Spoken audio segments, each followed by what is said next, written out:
ये जो प्राणायाम है शीतली शीतकारी, ये किन रोगों के लिए लाभदायक है? हर व्यक्ति गुस्से से भरा हुआ है, फ्रस्ट्रेशन से भरा हुआ है, बहुत ज्यादा विकार उसके मानसिक होते हैं और जितना तनाव, चिड़चिड़ापन, गुस्सा है, ये इन सब को शांत करता है, हाई बीपी को लो कर देता है। काम वासनाएं, विकार, आजकल चारों तरफ जो रेप कांड हो रहे हैं, प्राणायाम करने से आपके काम विकार धीरे धीरे कंट्रोल होना शुरू हो जाता है। क्या ये प्राणायाम जो है वो सर्दियों में किया जा सकता है? जिसको ज्यादा एसिडिटी है, हाइपर एसिडिटी है, हाइपर टेंशन है, वो सर्दियों में कम करें, बहुत कम, ना के बराबर। जिनको एसिड की समस्या रहती है, उनके लिए तो विशेष लाभदायक होता है शीतली शीतकारी प्राणायाम। नमस्कार, D5 चैनल हिंदी देख रहे दर्शकों का मैं वंदना स्वागत करती हूं। आज हम एक बार फिर से जुड़े हुए हैं योग गुरु डॉक्टर विजाता आर्य जी से। डॉक्टर विजाता, आपका बहुत बहुत स्वागत है हमारे इस प्रोग्राम में। नमस्ते वंदना जी। डॉक्टर विजाता, आज हम बात करेंगे प्राणायाम की ही सीरीज के अंदर अगले एपिसोड की, जिसमें कि आप शीतकारी और शीतली प्राणायाम के बारे में बताएंगी। तो सबसे पहले हमें ये बताइए कि ये जो प्राणायाम है शीतली शीतकारी, ये किन रोगों के लिए लाभदायक है?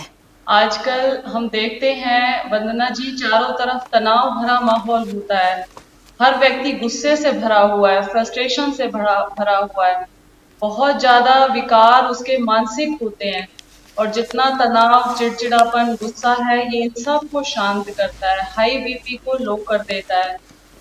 ये कहा जाए कि ये शरीर के भीतर ठंडक देता है, चाहे आपका मन है, चाहे शरीर है, चाहे हमारा मस्तिष्क है, ये सबको शीतलता देने वाले प्राणायाम है। और दो प्राणायाम है, दोनों के काम सेम ही है कि दोनों ठंडक देते हैं। जैसा कि नाम ही है शीतली और शीतकारी, जहाँ शीतलता उत्पन्न हो जाए, ये दो शब्दों से मिलकर के बना है शीतकारी। शीत माने ठंडक और कारी माने उत्पन्न करता है, जो ठंडक उत्पन्न करता है शरीर के भीतर। काम वासनाएं, विकार, आजकल चारों तरफ जो रेप कांड हो रहे हैं, प्राणायाम करने से आपके काम विकार धीरे धीरे कंट्रोल होना शुरू हो जाता है। तो अगर ये कहा जाए कि ये शीतली शीतकारी दोनों प्राणायाम हमारे शरीर के भीतर बढ़ी हुई गर्मी को, पित्त प्रकृति को संतुलित कर देता है। पित्त प्रकृति के कारण जितने रोग उत्पन्न होते हैं, चाहे वो स्किन प्रॉब्लम होती है, चाहे वो एसिडिटी की प्रॉब्लम होती है, माइग्रेन की प्रॉब्लम होती है, ये सब पित्त विकार जब ज्यादा होता है तब उत्पन्न होते हैं और पित्त विकार को धीरे धीरे ये शीतली शीतकारी प्राणायाम शांत कर देते हैं। क्या ये प्राणायाम जो है वो सर्दियों में किया जा सकता है? क्योंकि ये शरीर को ठंडा रखता है, तो क्या करना उचित होगा सर्दियों में इसको? हाँ, इसको कब करना चाहिए और कब नहीं, ये मैं आपको बता देती हूँ। शीतली शीतकारी प्राणायाम को सर्दियों में ना के बराबर करें। जिसको ज्यादा एसिडिटी है, हाइपर एसिडिटी है, हाइपर टेंशन है, वो सर्दियों में कम करें, बहुत कम, ना के बराबर। लेकिन जिनको खांसी, जुकाम, टॉन्सिल की प्रॉब्लम है, वो इसको बिल्कुल भी सर्दियों में ना करें। बल्कि गर्मियों में भी जिनको ज्यादा कफ बनता रहता है, अस्थमा की प्रॉब्लम है, नजला जुकाम है, उन लोगों को भी इसको गर्मियों में भी नहीं करना चाहिए। सर्दियों में तो करना ही नहीं है, लेकिन कई बार एक दो लोग ऐसे होते हैं जिनको हाइपर एसिडिटी होती है, तो सर्दियों में ना के बराबर थोड़ा बहुत कर ले, 5 बार कर लिया, इससे ज्यादा नहीं करना। शरीर में ठंडक उत्पन्न हो जाएगी और आपको ठंड लग सकती है, इसलिए सर्दियों में इसका प्रयोग कम से कम करें। ये कैसे किया जाता है? इसको करने का सही तरीका क्या है? आप करके दिखाएं। शीतकारी प्राणायाम में पहले किसी भी आसन में कंफर्टेबली आप बैठ जाएं। सिद्धासन, पद्मासन, सुखासन, किसी भी आसन में बैठें, स्पाइन स्ट्रेट हो, नेक स्ट्रेट हो आपकी।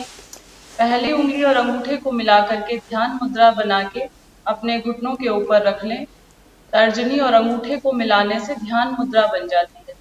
इसमें बैठने से बच्चों की हाइट बढ़ती है, कंसंट्रेशन पावर अच्छा होता है, आपका मन शांत रहता है और ध्यान जल्दी लगना शुरू हो जाता है। बैक स्ट्रेट, नेक स्ट्रेट, कोमलता से आंखें बंद कर लें धीरे से। जीभ को फोल्ड करके ऊपर तालू के साथ चिपका दें। आपकी टंग, जीभ, ऊपरी हिस्सा तालू के साथ सटा रहेगा।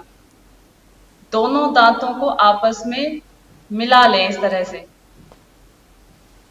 अब श्वास को भरते हुए धीरे धीरे दांतों के बीच से श्वास जाएगा। छाती में श्वास को थोड़ी देर के लिए रोकेंगे, गर्दन को नीचे दबा करके जालंधर बंद लगाएंगे। अगर बंद की बात की जाती है तो 3 बंद होते हैं। जालंधर बंद में गर्दन को नीचे दबा करके ब्लॉक किया जाता है। चाहे तो आप श्वास को रोक भी सकते हैं, और अगर रोकने में प्रॉब्लम होती है तो बिना रोके भी इसका अभ्यास किया जा सकता है। दांतों के बीच से श्वास भरेंगे, आप मुझे देखिए।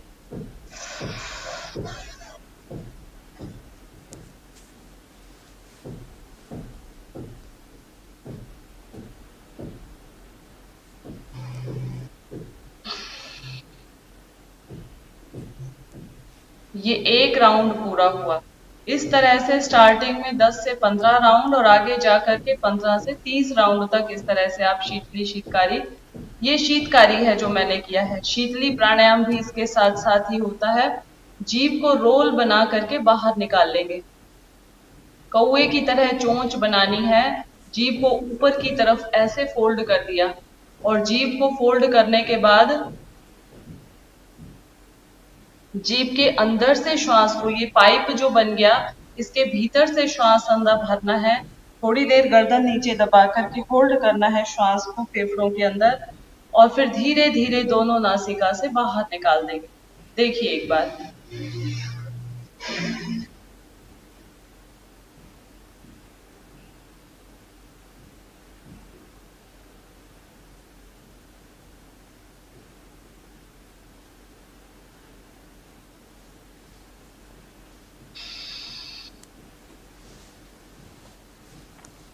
श्वास को भीतर भरने को बोलते हैं पूरक करना, और श्वास को बाहर निकालने को कहते हैं रेचक करना, और श्वास को रोकने को कहते हैं कुंभक करना। श्वास को भीतर भरा, थोड़ी देर के लिए कुंभक किया, और गर्दन को नीचे दबा करके ब्लॉक कर दिया, बंद लगा दिया। जालंधर बंद में गर्दन को नीचे दबा करके ठोड़ी को कंठ कूप के साथ सटा देते हैं, जिससे कि यहाँ से ब्लॉक हो जाए, और धीरे से दोनों नासिका से श्वास को बाहर निकाल दिया। इसी क्रिया को एक बार दोबारा शीतली और शीतकारी दोनों का अभ्यास करेंगे। शीतकारी में दांतों को आपस में मिलाएंगे इस तरह से। दांतों के बीच से ठंडी ठंडी हवा श्वास नली के भीतर जाएगी। जितना एसिड तेजाब वहां पड़ा हुआ है सबको धीरे धीरे डिसॉल्व करेगी, ठंडक प्रदान करेगी।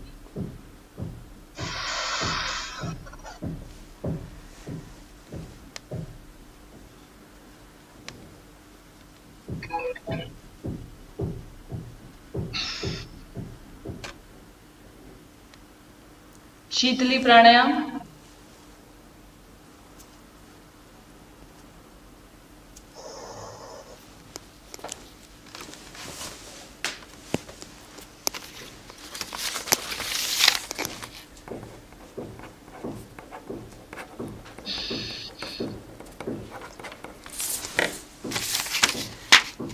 श्वास को थोड़ी देर होल्ड करना है, ज्यादा देर इसमें श्वास की होल्डिंग नहीं होती है, और बिना कुंभक के भी किया जा सकता है, बिना श्वास को रोके भी इस प्राणायाम को किया जा सकता है। बस आपने भरा इस तरह से,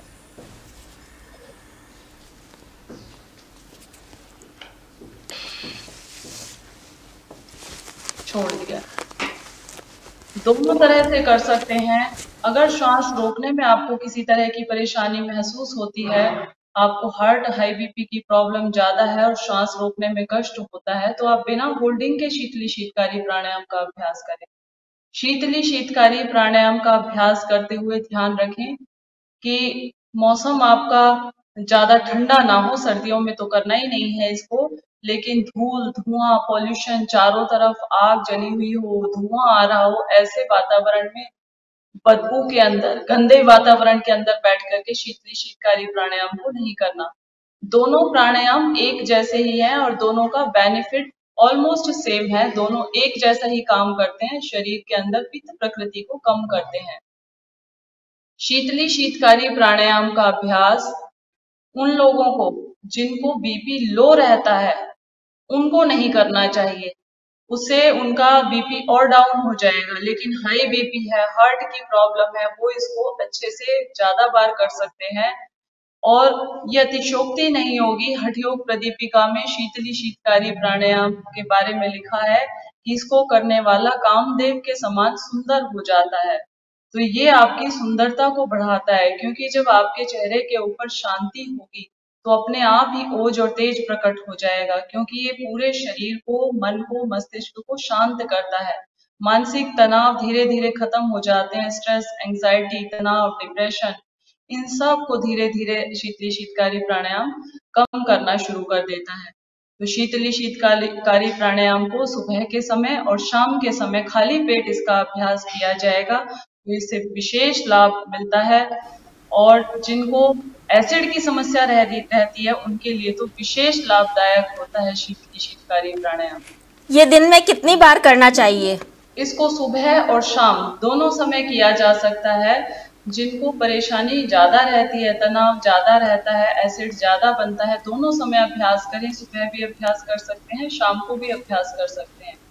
पेट आपका खाली होना चाहिए, लगभग 4 घंटे का गैप होना चाहिए भोजन में और आपके प्राणायाम आसन के अभ्यास में, इतना गैप चाहिए होता है। Empty stomach, empty bladder and bowel, आपको सारे प्राणायाम का अभ्यास करना चाहिए। और आसनों के अभ्यास के बाद अगर हम प्राणायाम का अभ्यास करते हैं तो प्राणायाम से ज्यादा लाभ मिलता है हमें। ये किस प्राणायाम के बाद और किस प्राणायाम से पहले करने वाला प्राणायाम है? कल मैंने आपको एक सीक्वेंस बताया था कि हमें किस सीक्वेंस से प्राणायाम करना चाहिए। उसमें सबसे पहला नंबर था भस्त्रिका प्राणायाम, डीप ब्रीदिंग करना। उसके बाद धीरे धीरे कपालभाति करना, गंदी वायु को बाहर निकालना। तीसरे नंबर पे हमने अग्निसार, अग्निसार की विधि अभी हमने नहीं बताई है। अग्निसार के बाद जो चौथा प्राणायाम था वो था हमारा अनुलोम विलोम प्राणायाम। अनुलोम विलोम प्राणायाम के बाद आप शीतली शीतकारी प्राणायाम कर सकते हैं। शीतली शीतकारी प्राणायाम के बाद उज्जाई और उज्जाई के बाद भ्रामरी और उद्गीत।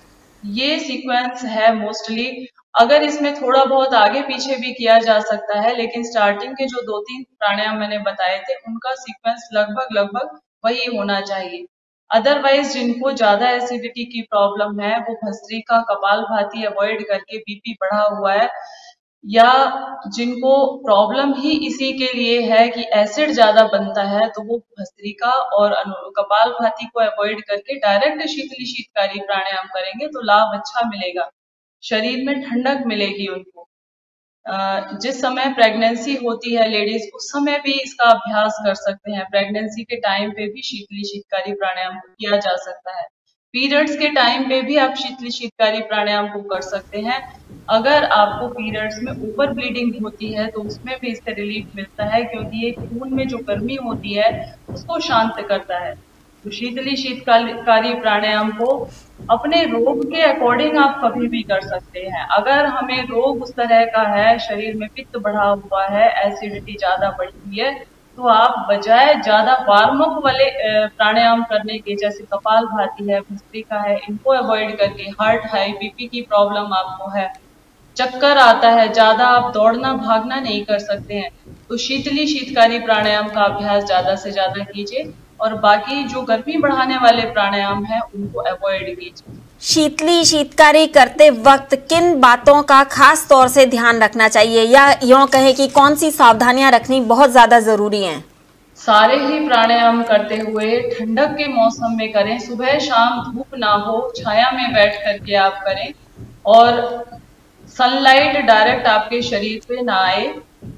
आप सर्दियां हैं तो किसी रूम में बैठ करके खिड़की खोल करके प्राणायाम कर सकते हैं।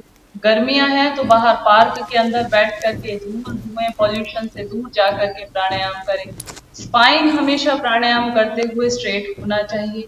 स्टार्टिंग में अभ्यास धीरे धीरे करें, हर प्राणायाम को धीरे धीरे प्राणायाम करें और धीरे धीरे क्वांटिटी उसकी बढ़ाते चले जाएं। स्टार्टिंग में 5, 10, 15 बार तक करेंगे, फिर धीरे धीरे इसका अभ्यास 30 बार तक बढ़ा देंगे। तो हर प्राणायाम को धीरे धीरे करें, खाली पेट करें, पेट साफ करके करें और स्वच्छ वातावरण में करें। सभी प्राणायामों के लिए एक ही विशेष नियम ये होता है कि आपका पेट साफ हो जाएगा तो आपको प्राणायाम के लाभ ही लाभ है।